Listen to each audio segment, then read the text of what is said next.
நீங்க எல்லாரும் பத்திரமா வீட்டுக்கு போகணுன்றதுனால சொல்றேன். உங்க எல்லாருடைய பதில், நீங்க எல்லாரும் இங்க எதிர்பார்க்கிறது ஒரே ஒரு விஷயம்.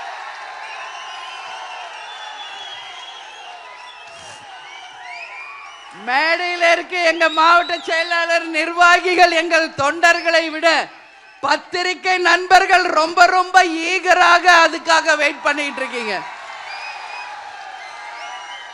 ஜனவரி 9 யாருடன் கூட்டணி என்பதை நான் உள்ளம் தேடி இல்லம் நாடியில தமிழ்நாடு முழுக்க சொல்லி கொண்டு வந்தேன். அந்த ஜனவரி 9 இன்னைக்கு வந்தாச்சு.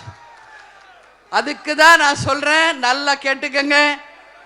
நீங்க மாவட்ட செயலாளர் ஆலோசனை கூட்டம் தலைமை கழகத்திலே நடத்தினோம்.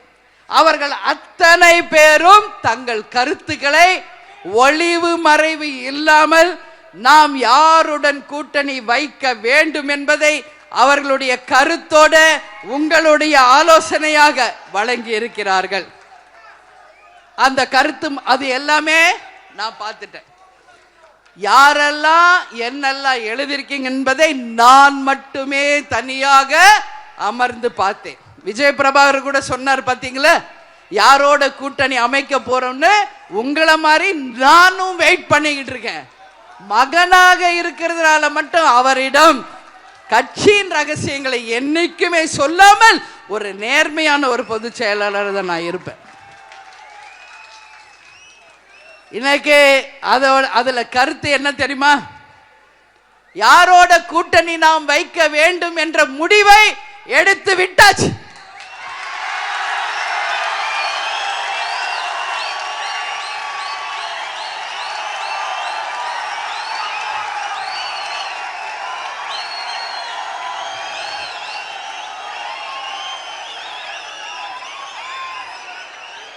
ஆனால் அதை இந்த மாநாட்டில் அறிவிக்க வேண்டுமா என்பதுதான் கேள்வி. அது ஏன் சொல்றேன்றதை நீங்க புரிஞ்சுக்கணும். நான் ஏன் அதை சொல்றேன்றதை நீங்க புரிஞ்சுக்கணும். நம்ம மாவட்ட கழக செயலாளர்கள் அவங்க கருத்து என்று ஒரு காலம் நம்ம கொடுத்திருந்தோம். அந்த காலத்துல அனைத்து மாவட்ட கழக செயலாளர்களும் தலைமை கழக நிர்வாகிகளும் சொன்னதை உங்களிடம் சொல்கிறேன். இன்று வரை தமிழகத்தில் எந்த கட்சியும் கூட்டணியை அறிவிக்கவில்லை. இந்த நிமிஷம் வரைக்கும் எந்த கட்சியுமே கூட்டணி அறிவிக்கல. இவங்க தான் எங்க கூட்டணின்னு சொல்லல. அப்படி இருக்கும் பொழுது நாமும் சிறிது ஆலோசித்து தெளிவாக சிந்தித்து நல்ல தீர்ப்பை தான் எடுக்க வேண்டும் என்பதை நம்ம மாவட்ட கழக செயலாளர்கள் சொல்லி இருக்காங்க. தை பிறந்தால் வழி பிறக்கும். கண்டிப்பா. இப்ப நீங்க சொல்லுங்க, எனக்கு நான் யார பத்தியும் பயப்பட மாட்டேன், உங்களுக்கு தெரியும். நான் கேட்கறது இல்ல. எங்க மாவட்ட செயலாளர்கள், நிர்வாகிகள், என் கடைக்கோடியில் இருக்கின்ற என் தொண்டர்களை உங்களை பார்த்து நான் கேட்கிறேன். இந்த மாநாடு மேடையில் நம்ம அறிவிக்கணுமா?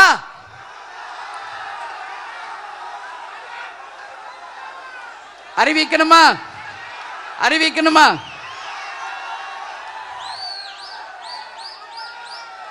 ஏன் கேட்கிறேன்னா, நம்ம இவ்வளவு நாள் சத்திரியனா வாழ்ந்துட்டோம். இனிமேல் சாணக்கியத்தனமாக நாமளும் வாழணும்.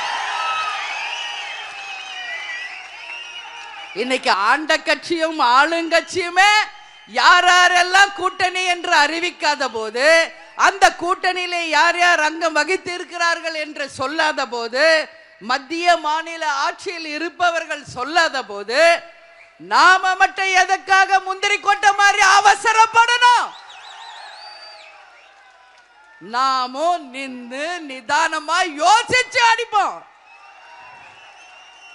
ஆனா தேமுதிக சாதாரண கட்சி இல்லை. மீண்டும் சொல்கிறேன், நமக்கென்று ஒரு கௌரவம் உண்டு, நமக்கென்று ஒரு மரியாதை உண்டு, நமக்கென்று ஒரு கண்ணியம் உண்டு. அதையெல்லாம் யார் மதிக்கிறார்களோ அவர்களோட தான், என் தொண்டர்களை யார் மதிக்கிறார்களோ அவங்க கூட தான் கூட்டணி. ஏன்னா தலைவர் சொல்வார், நான் தலை குனிவனே ஒழிய என் தொண்டனை தலை குனிய வைக்க மாட்டேன் என்று. அதேதான் உங்க அண்ணியாரும் நான் சொல்றேன். எத்தனை ஏச்சுக்கள் பேச்சுக்கள் பழி பாவம் பேரம் பேசுறாங்க பொட்டி வாங்க என்ன வேணா சொல்லுங்கடா. நீங்க ஏன் தொண்டர்கள் என்ன சொல்றாங்களோ அது மட்டுமே என்னுடைய வேத வாக்கு என்பதை இந்த நேரத்தில் நான் சொல்ல கடமைப்பட்டிருக்கிறேன். எனவே நாமும் தெளிவாக சிந்திச்சு டைம் எடுத்து இவ்வளோ நாள் வெயிட் பண்ணிட்டோம். தெளிவா சிந்திச்சு ஒரு மகத்தான கூட்டணியை உங்கள் ஒப்புதலுடன் எங்க மாவட்ட செயலாளர்கள் நிர்வாகிகள் அத்தனை பேர் ஒப்புதலுடன் தான் நாம் அறிவிப்போம்.